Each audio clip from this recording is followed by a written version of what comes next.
In life, discoveries usually lead to more questions.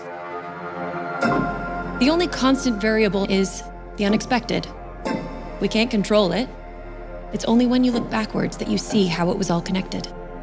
Looking back at the entire season of Lessons in Chemistry, I want to go back to the very beginning.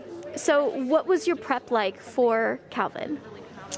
Well, I quickly learned that, I wasn't going to really be able to catch up on all the chemistry of it all. So I kind of focused on Calvin as a person and how he came to be where he was. Luckily, we had this great map of the novel, and so I was able to kind of use what felt like, it's a really difficult thing to adapt a novel that's so beloved, because people who love a book, they want to see it continue in whatever kind of medium that might be, but it's also really hard to kind of let go of the imaginary imagery that you've created yourself, so beautifully. And so we tried to do justice to what was in the book. Tell me about the challenges that you faced directing the first 2 episodes of a mini-series to make sure that everyone, understood what was happening.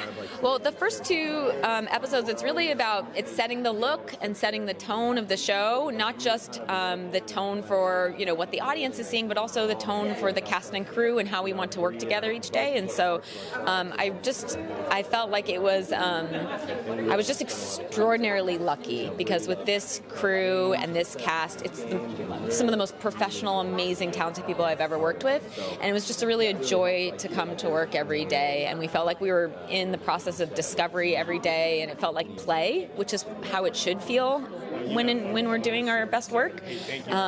So yeah, I don't know if there was there's always a challenge when there's pressure, when there's it's a beloved book and everybody is worried about how the adaptation will go, but I think part of my job as director is just to to shoulder that and let that go away so that we can all just have a chance to make mistakes and be in a state of play again. Tell me about your prep for Harriet. It was actually pretty extensive. I really wanted to get into the time period and kind of be able to fully embody what that was, to hold your body in that sort of way during that time. So I was lucky because the show brought on a cultural consultant, Dr. Shamel Bell, who was just an incredible resource of information for the specificity that I needed to really get into my character. And then, of course, I would talk to my mom about stories from her from growing up and the stories she was told by her aunts and grandmothers.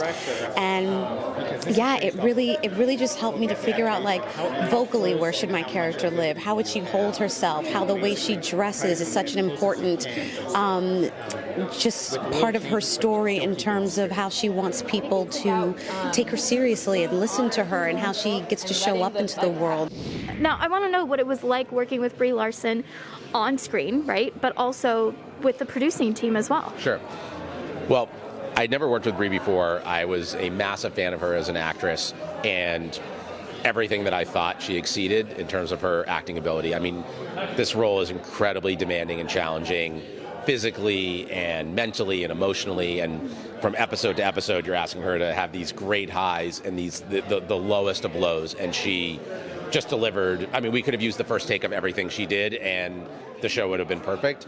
And then just as a producer and a collaborator, I mean, she was the best. I mean, we become really close friends, and she was so thoughtful. She challenged the material in the best way. She pitched ideas that made it better. She was completely invested, whether it was in a marketing meeting or coming into the edit with me, talking about wardrobe, talking about the set design. She was invested in every single detail. So what was it like working with a food consultant and chef, Courtney McBroom? This is a question I'd love to talk about all day. She is my very, very best friend, and I just knew she would excel in it, and a very rare experience to get to collaborate on a character with your best friend. I had never done that before, because so much of who Elizabeth is and how she expresses her love and her beliefs is through food. And so to have that coming through my best friend's beautiful heart and mind and soul was just amazing. And the food tasted amazing too. Ooh. Final question for you.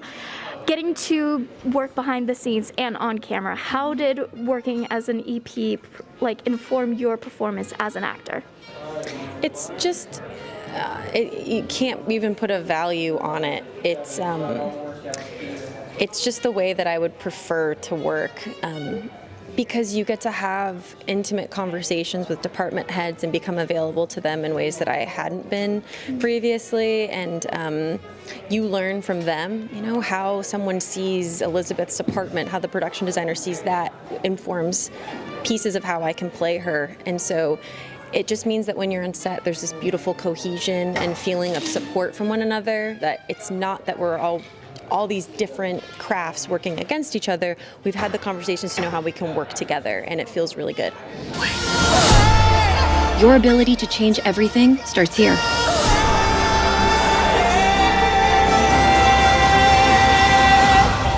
Children set the table. Your mother needs a moment to herself.